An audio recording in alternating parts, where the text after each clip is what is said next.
Ashama harka fuunee kabajamtootaa fi jaalatamtoota hordoftoota garee sooshaal miidiyaa irratti argamtan hunda keessaniyyuu kabajaa fi jaalalli kiyyaawwan kan hundi irraa maddee iddoo isin jirtanitti isin harka qabu isin bijaa jechuudha. Egaa ka hundi keessan akkuma beektan waa'ee gara Oromiyaa baa jechuudha Harargee baarraa waa tokko lama sadii akka lataa Oromoo tokkotti gartee wanta natti dhagaamee fi quuqama lammii kiyyarraa qabu isiniif ibsuu barbaada. Gabaabumatti kanatti aansee ammootinuu uummanni Harargee obboleewwan keenya jechuudha qaqqaaliin sirnoota darbanirraa eegalee jechuudha qabsoo isaan ilmaan Oromoof Oromiyaadhaaf gumaachanirraa wanta tokko tokko isiniif ibsuu barbaada jechuudha. Akkuma beekamu jechuudha uummanni Harargee sirnoota zamana Minilikirraa eegalee jechuudha jaarrota 18 keessa jechuudha.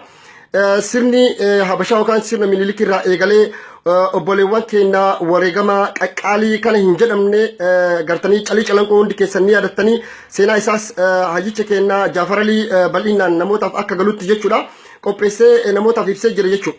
Hundi keessan akkuma beektan yeroo fakkeenyaaf harma muraa aannolee turee fi yeroo gartee Minilik Arsii fi Harargeetti duulu jechuudha. Uummanni yeroo san ture dhaloonni yeroo san ture gootummaa qabanirraa jechuudha. Waraana Minilik karaa saasa qabatee dura jechuudha eeboo fi maccaa meeshaa lolaa aadaatiin jechuudha dura dhaabbatanii ofirraa ittisaa turan ofirraa deebisaa turan injifannoos galmeessaa turan lubbuu isaanii qaalii Oromummaadhaaf Oromiyaadhaafis kafalaa turan jechuudha.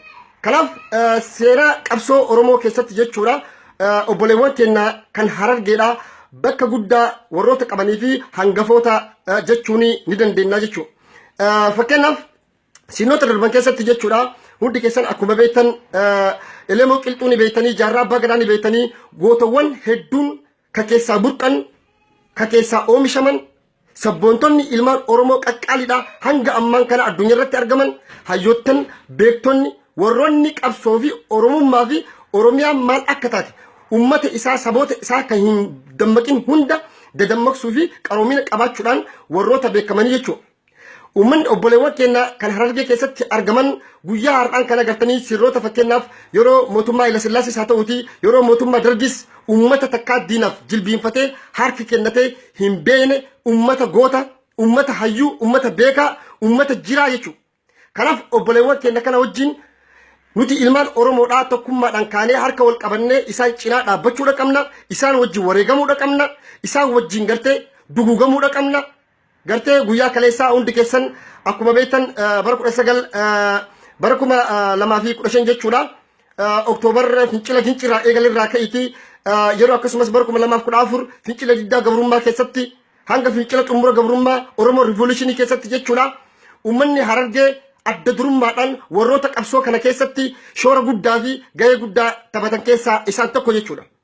Obboleewwan keenya fakkeenyaaf hundi keessan akkuma beektan awwadaa irratti duguuggaa sanyii ilmaan Oromoo irratti raawwatame obboleewwan keenya akkasumas Machaaraa keessatti Baddeessaa Baddannootti iddoowwan garaagaraa keessatti jechuudha kaarraan tana isaan wareegamaniif kaarraan kana isaan hidhamaa reebamaa ajjeefamaa biyya isaaniirraa ari'atamaa jiraniif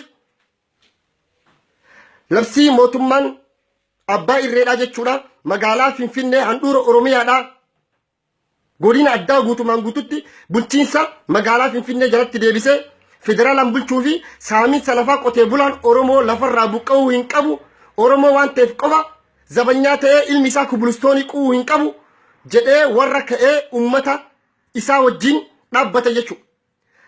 Qabeenyi Oromoo kalafa gubbaa kalafa keessaa fi Oromoof Oromiyaan saamamuu hin qabdu Oromoon hidhamuu hin qabu reebamuu hin qabu ajjeefamuu hin qabu jedhanii akkuma jaarraa abbaa gadaafaan qabsaa'onni Oromoodhaa qaqqaaliin achi keessaa burqanii ummata isaanii saba isaanii dadammaqsuu fi hojjechuu irratti maatii isaanii facaasanii lubbuu isaanii qaqqaalii kennanii biyya ambaa keessa baqatanii biyyoota akka Sooriyaarraa biyyoota akka Yemenirraa rasaasa garagaraa kadhachuudhaan biyyatti deebi'anii har'aan tana adda bilisummaa Oromoodhaa ABO'dhaa warroota asiin ga'e shoora guddaa keessatti taphatan abbaan silaa'arra abbaadhaan kayaamu mutaate jaarmayni sila har'aan tana obboleewwan keenya kan akka jaarraa abbaa gadaa elemoo qilxuufaa wajjin yaamama ture jechuudha.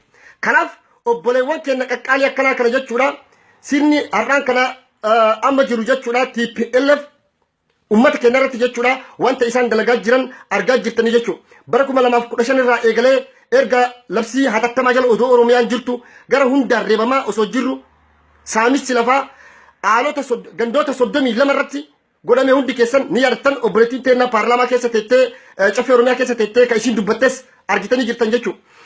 Har'aan tana maaltu ta'aa jira maaltu deemaa jira?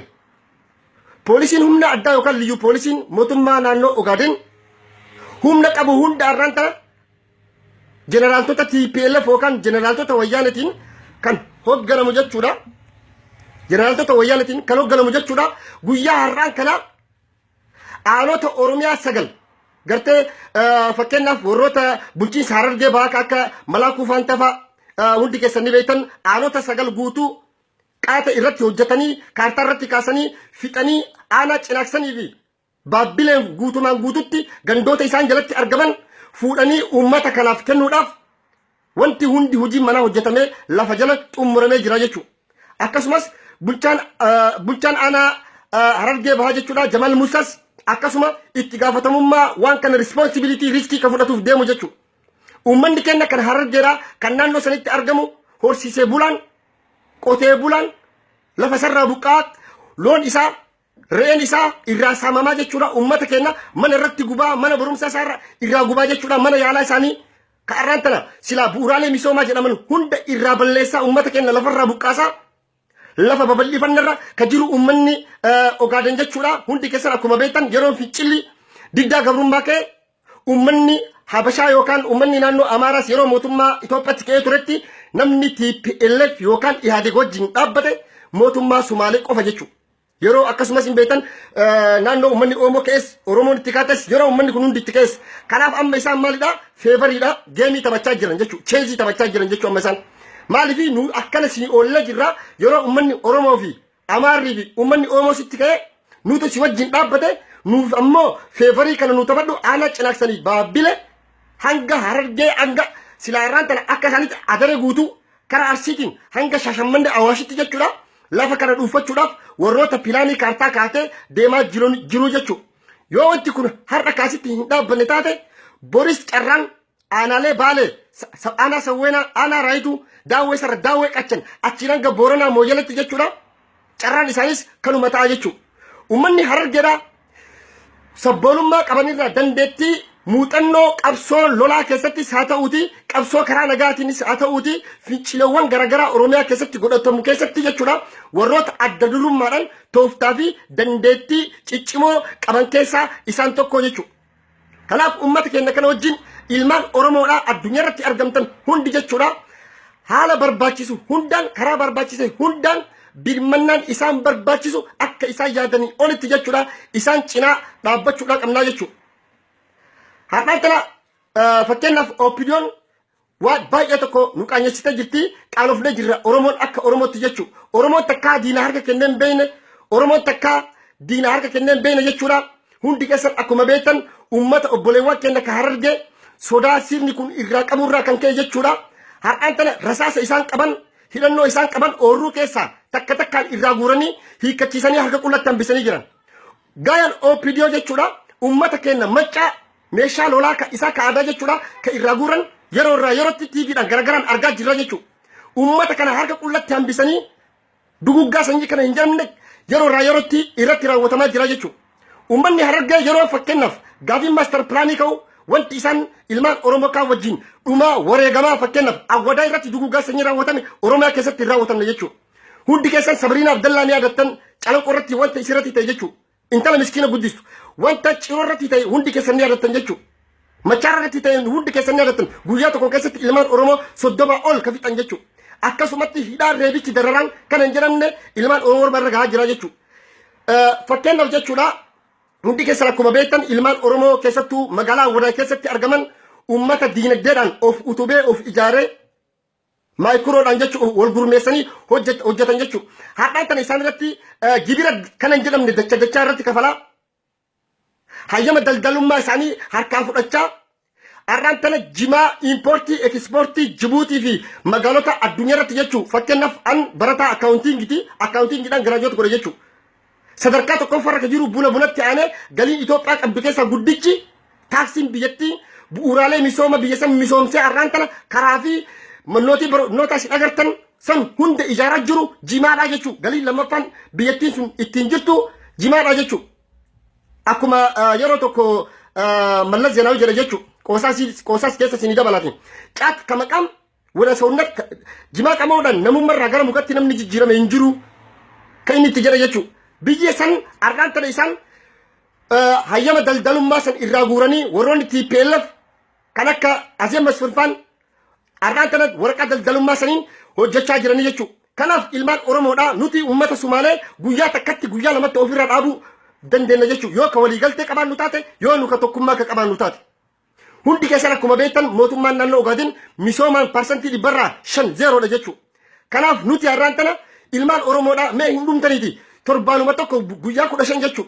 warri galamsos awwadaayis qobboos bakka hunda jirtan hirnas baddeessas jimaa keessan uummata sanitti gurguruu daldaltonni Oromoodhaa irraa lagadhaa qeerroon ammoo tarkaanfii barbaachisaa ta'u ni fudhanna jechaa jiran tarkaanfii cululuqan isin irratti fudhachuun laazima jechuu obboleewwan keenya lafarraa buqqaa jiran lafti keenya samamaa jira kanaaf obboleewwan keenya ka Harargeerraa hundi keessan akkasumas gara Baaleetiinis jimaa gama mootummaa Ogaadin deemu achiin carratti argeellee goda Soyidaa deemu hunda hanga godatti jechuudha irraa dhaabuu qabdan jechuu Salaadirraa kaasaa laga hiddarraa kaasaati kana hunda irraa dhaabuun dirqama Oromummaadhaa baan dhaamsa Oromummaati akkasumas jimaa warroonni kara Booranaatiin jimaa kara Booranaatiin nageellarraa ka'ee gara mootummaa Ogaadin deemu bakka hunda dhaabuun dirqama Oromummaa keessan baasiniin jechuun barbaada jechuu fakkeenyaaf obboleewwan keenya kan Harargee yoo ka fudhannu taate dhugaa dubbachuudhaaf warroota gootummaa qabu warroota onnee qabu warroota qabsoon lolaa maal akka ta'e ummata Oromoo dadammaqsuu fi barsiisuu irratti muuxannoo qaban dandeettii qaban hunda osoo hin qusatin osoo duuban kaayin warroota obboleewwan keenya bilisummaa isa dhugaadhaa barbaadu warra gartee shiraan qabsoo Oromoodhaa guyya tokko dogoggoran sakaalee hin beeyne ummata gartee qabsoo Oromoon bifa hidhannootiin gootu keessatti shoora guddaa taphatee har'aan tana Oromoo fi Oromiyaa kabachiisee har'aan tana gartee Oromummaanuu maal akka taate jechuudha sadarkaa addunyaatti akkanatti nu jabeessee asii nu ga'e keessaa obboleewwan keenya kan Harargee isaan hangafa jedhee yoo dubbadhe har'aan tana itti hin qaanfadhu jechuudha. Fakkeenyaaf yoo ka fudhattan taatan hundi keessan akkuma beektan bara 1991 yeroo mootummaa Coomsarraa eegalee jechuudha jaarmaa siyaasaa Oromoo jaarmaa adda bilisummaa Oromoo illee ta'uuti Ayfelloo keessatti isaa ta'uuti dhaaba tokkichummaa keessatti isaa ta'uuti Fidoo keessatti jaarmoota siyaasaa Oromoo yeroo san turan keessatti bifa hidhannooti warroonni ajajoonni jeneraaltonni naannoo biraarraa ta'uu danda'a garuu isaanis keessa jiru garuu namni sadarkaa guddaa iddoo san keessatti jechuudha wareegama qaqqaalii kafaluu irrattis bira dabree hirmaannaa jaarmaa siyaasaa tokko keessatti bifa hidhannootiin baay'inaan ka bakka guddaa qaban ilmaan Harargeetii jechuudha.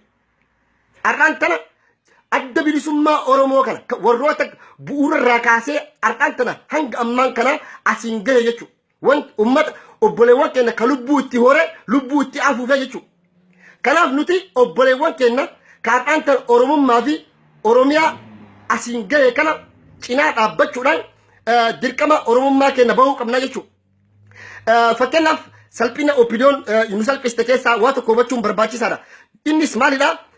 Dhugaa dubbachuudhaaf jechuudha namni yeroo ammaa kanatti PLF hin qabeeni taa'utti jiru Lammaa Magarsaati afaan deema dibatee sabboonaa fakkaatee waa'ee arsilaa daasbooraan anaa fi fakkeenyaaf haa jedhuuti hangaasa yookaan caffeeraammis wanti nu irra asirra teenyee haasofnu kana waa'ee sabboonummaa Oromoodha bilisummaa Oromoo gabrummaa jala jirti jedhee nama taa'ee achitti haasa'u jiru afaan guutuudhaan jechuudha.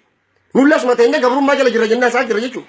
Har'a onnee uummataa keessa seenee uummata qabbaneessuudhaaf tooftaatti fayyadamu jiran malee wanti inni Oromiyaadhaaf buusu tokko illee hin jiru jechuudha. Odoo Oromiyaan labsii hatattamaa jala jirtu odoo Oromiyaan akkanatti jirtu har'aan tana obboleewwan keenya aanaa cinaaksanii fi baabbilee jiran liyyuu poolisiin mootummaa naannoo Somaaleedhaa harka duubatti deebisanii jechuudha tarkaanfii isaan irratti fudhachaa jiran argaa jirtanii jechuudha. Sirni kun hagam takka akka wayyaanee biratti nu tufachiise opiniyoon jaleen wayyaaneedhaa jechuudha. Uummanni ashangulliitiin kun jechuudha. Dr. Mararaa Guddinaa Profeesara beekamaa fi hayyuu qabsoo karaa nagaatiin godhamu keessatti umrii isaa guutuu keessatti fixachaa jiru gartanii jirtan. Baqqalaa Garbaa agarraa argaa jirtan. Akkasumas har'aan tana ilmaan Oromoodhaa daangarra jiran harka duubatti deebisanii hidhanii lafa sarraa buqqisaa jiran qabeenya isaa saamaa jiran jalaa gubaa jiranii jechuudha. Kun ilmaan Oromoodhaa isinitti dhagahamuudha qaba jechuudha. Kun nu gubuudha qaba jechuudha. Nu laalessuudha qaba jechuudha. Obboleewwan keenya gartanii kana wajjin dhaabbachuun dirqama Oromummaadhaa haa baanuun dhaamsati jechuudha. Fakkeenyaaf hundi keessan akkuma beektan jechuudha. Tooftaa TPLF fayyadamaa jirtu hundi keessan dhagaa. Fakkeenyaaf abbaa Isaayee bara 2015 keessa yeroo fincilii deemaa turetti jechuudha. Sodaa qabanirraa jechuudha. Wadda laachuun xallaachuun ani hin jenne ka jedhu intervii isaa agartanii jiraattan taatan lafa Oromoo kasaamutti jiru Oromoodhaa. Ka Oromiyaa bulchu Oromoo OPDOdha jedhe. Waan cufaa jechuudha. Fuudhee OPDO irra kaa'e. Nu ka bulchinu itti gaafatamummaa ka fudhanne mootummaa naannoo Tigraay malee uummata naannoo Oromiyaa bulchuurraa. Seerillee nuun hayyamu bulchuullee hin dandeenyu jedhan. Ka Oromiyaa bulchuu uummata Oromooti. Ka Oromoo reebaa jiru Oromoodha. Ka ajjeessaa jirullee Oromoodha jedhee achumatti dhibbatti cufee jira jechuudha. Yoo bakka rakkinni tokko dhufu taatillee akka sadarkaa addunyaatti jechuudha. Warruma OPDOoti itti gaafatamuu deemaa jechuudha. Har'aan kana OPDO maal mataan isii jechuudha. Haa xiqqaattu haa guddattu. Fincila master plaanii ture keessa jechuudha. Harka qabdi. Haa xiqqaattu haa guddatuuti. Har'as akkuma gaafsan harka keessaa qabaachaa turtanitti har'as warroonni kaabineet ta'aatii sadarkaa aanaa sadarkaa godinatti jirtan hundi keessan kaatanii uummata kana wajjin dhaabbachuudha qabdanii jechuudha. Akkuma ammootinuu fakkeenyaaf uummata keenya irraa rasaasaa fi maccaa inni qabu irraa guuranii arra uummanni keenya diinaaf harka kennuuf uummanni keenya arra illee kennu jechuudha. Kanaaf uummanni Oromoodhaa akkuma asiin dura ture sirnoota darban keessatti walii birmachaa turetti jechuudha. Bifa diaspooraa yookaan biyya alaa keessatti argamu doon taane biyya keessatti jechuudha walii birmadhaa akkuma gaafa calii calanqoo akkuma gaafa aanolee walii birmachaa turtan farda lolaa jechuudha walii liqeessaa turtan sanitti har'as kabaale jirtu kaarsii jirtu ka boorana jirtu ka walloo jirtu uummata kana bakka jirtu dhuftee birmachuudhaan dirqama Oromummaadhaa bahuudha qabna jechuudha. Lafti Oromoo takka muramtee kennamuu hin qabdu lafti keenya lafee keenya jedhanii isaanis akkasumatti uummata Wallaggaa wajjin yeroo fakkeenyaaf gincii ture yeroo master plaaniin ture hundi isaan wajjin dhaabbachaa turan har'as uummata keenya kana wajjin kaatanii dhaabbachuun dirqama Oromummaadhaa baha. Bakka jirtanii wal kakaasa kana isin dhaama waa'ee ammootinuu dhimma amma Harargee keessatti deemaa jiru kanarraa jechuudha. Hayyichi Oromoo Jaafar Ali jechuudha osoo sagantaa Raabadoor yookaan ammootinuu gama foddaa uummannitti dhufe ibsoota garaagaraa nu kenne gaarii natti fakkaata. Akkasumas artistoota teennaa warroota dandeettii qaban tan akka Saaliyaa Saamiifaas achirratti fidanii jechuudha. Osoo uummata keenyaaf hubannoowwan tokko kennanii gaarii natti fakkaata. Angaa dhaamsitiyyaa arraaf qabu kana fakkaata. Ilmaan Oromoodhaa dhaamsa tokko qofa isin dhaaba. Obboleewwan keenya kan Harargee sirnoota Minilik irraa eegali Hayila Sillaasee keessa eegaliiti Dargii keessas eegaliti hanga sirna Ihaadigitti jechuudha. Uummata guyya tokko diinaaf harkan kennin uummata guyya tokko Oromoo irratti shiira dalagee hin beeyin uummata garaan isaa qulqullu garaan isaa timaantima jechuudha. Uummata Harargeeti. Uummanni Harargee jechuudha.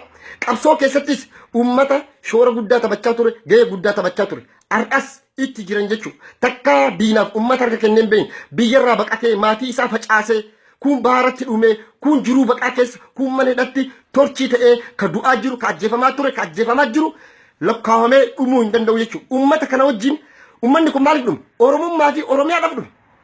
Harargeedhaaf jedheeti ka gaafa yeroo duguuggaa seenyaa wadaa irratti raawwatan Harargee jedhee dhume bara 1991 yeroo mootummaa ce'umsaa akkasitti ooruu keessatti fixaa turan magaalaa keessatti fixaa turan bakka hundatti akkasitti baddannoo irratti waan ta'e hundi hin beekan kana hunda godhaniif jechuudha. Harargeedhaaf jedhaniiti Oromummaa fi Oromiyaadhaaf jedhaniiti. Jaarraa abbaa garaa yeroo mana bahu uummata Harargeetiif jedheeti miti qabsoo eegale. Qabsoo Baalee irraa eegale baga Baalee irraa eegale illee silaa inni irraa Harargee keessaa eegale gandaaf qabsaa'e jechuun hin ooltan jechuudha irraan gortan illee jechuudha. Inni Oromummaa fi Oromiyaadhaaf qabsaa'e qabsoon maal akka taate uummata Oromoodhaa nama barsiisee hangafa jechuudha. Maatii isaanii facaasanii elemoo qilxuufaanis haa ta'anii hundi isaanii hayyoottan Oromoodhaa. Biyyoota akka Sooriyaa, biyyoota akka Iraaqiin, biyyoota akka Yemen dhaqanii wanti isaan rasaasa kadhachaa turanii dheennuuf Oromoo nu hunda nu bilisoomsuuf nu hunda abbaa biyyaa abbaa lafaa nu godhanii ilmaan Oromoo akka nama tokkootti jechuudha lafa isarratti jiraatee diinagdeedhaan hawaasummaadhaan waan hundaan of ijaaree akka nama kamuttu akka jiraatuuf nuuf wareegamaa turanii jechuudha. Har'aan tana isaan kabajuu qabna ilmaan isaanis har'aan tana itti jiran jechuudha. obboleewwan keenya sabboontota Oromoo qaqqaalii miliyoona lakkaa'aman biyyoota sadarkaa addunyaa idil addunyaa kanarratti argamanii jechuudha. Isaan kana wajjin kaanee haa dhaabbannu. Stand all Oromo with Harargee people. Don't sell for our lands for Somali for Ogaden jedhaati wajjikaa. Lafti teenna, lafee teenna, Harargeenis teenna, Shawaanis kenna, Arsiinis, Baales, Boorannis, Wallaggis, Gujiinis hundi isaanii jechuudha. Noof kolchaa wanti ana arraan tana garasitti xiyyeeffadheef gartanii obboleewwan keenya waan jedheefi gootummaa Harargee qofaa miti Oromoon Shawaas, Oromoon Jimmaas, Oromoon Wallaggaas, Boorannis, Arsiinis, Baales, Wallos hundi gootummaa ni qabdi jechuudha. Garuu obboleewwan keenya kana cinaa dhaabbachuudha qabna. Isaan kana wajjin ka'uudha qabna. Isaan kana wajjin wareegamuudha qabna. Isaan kana wajjin duguggaa sanyii nurratti raawwachuu qaba. Galatooma ulfaadhaa dhaamsi xiyyataa har'aan tana sheer walii godhaa walii dabarsaa ilmaan Oromoo ilmaan qaqqaalii isin jalladhaa. Gartanii waan baay'ee tokko garaa nama nyaatu wanti har'aan tana Abbaay Tsaayyee faatti PLFin ilmaan Oromoo irratti gochaa jirtu waan baay'ee tokko garaa nama nyaatu. Oppidiyoon tun jaleen ashangulliitiin jechuudha warroonni booji'amtoota waraana dargii jechuudha. Isaanis gartee lubbuu isaanii dheereffachuudhaaf jechuudha. Wanti shirri isaan Oromoo irratti dalagaa jiran hayyoottan Oromoodhaa ifaan ifatti dirree irratti harka walitti deebisanii harka duubatti deebisanii hiisisanii osoo deeman osoo isaan jiran jechuudha. Namni kamuu seerri federaalizimii maal jedha? Namni tokko naannoo mootummaa Oromiyaa irraa har'aan tana guuramanii ilmaanummaan Harargee keessaa har'aan tana dhufan dhibbaatammoota lakkaa'aman Maakalaawii Qiliinxoo Qaallitii bakka hin jiran Kaarsiis akkasuma Wallaggis Shawaanis hundi isaanii jechuudha. Garuu seerri maal jedha? Namni tokko eega qabamee booda yoo yakkaan shakkamellee ragaan qabatama irratti argamu taate naannoo jiru sanitti manni murtii seerri jiru keeyyanni hundi waan tokko ta'eef naannoo sanitti murtiin itti muramuu hin danda'a bilisaan gadhiifamuu hin danda'a yakki isaa naannoo sanitti ilaalamuu hin danda'a jedha seerri. Garuu har'a isaan fuudhanii ilmaan Oromoodhaa Maakalaawii kaan Qaallitii kaan Qiliinxootti jechuudha ilmaan Oromoo halkan takka waan bulanii rafan hin seenaa achi keessatti torchi ta'aa jiran gubaa jiran elektiriikii itti qabanii jechuudha. Kanaaf ummata keenya hayyoottan keenya hunda wajjin kaanee dhaabbachuudha qabna jechuudha. Har'aan tana nuti salphannee jirra akka sabatti salphina kana hin jedhamne keessa jiranu jechuudha. Nuti miliyoona 40 miliyoona 50 waa takka ummata kana hidha irraa hiisisuu dadhabne. Lafa teenya tanurraa fudhatan dhaabsisuu dadhabne. Salphina guddaa keessa jira. Rabbiin tokko nu haa godhu, Rabbiin walii haa nu galchu, Rabbiin warra gartee walii quuqamu, waliif hadoodu, walii wajjin dhaabbatu, walii wajjin wareegamu, walii wajjin gartee bilisoomu, Rabbiin nu haa godhu. Galatooma ulfaadhaa wayyamaa isin jedha ilmaan Oromoo ilmaan Ayyaa Qaqqaalii.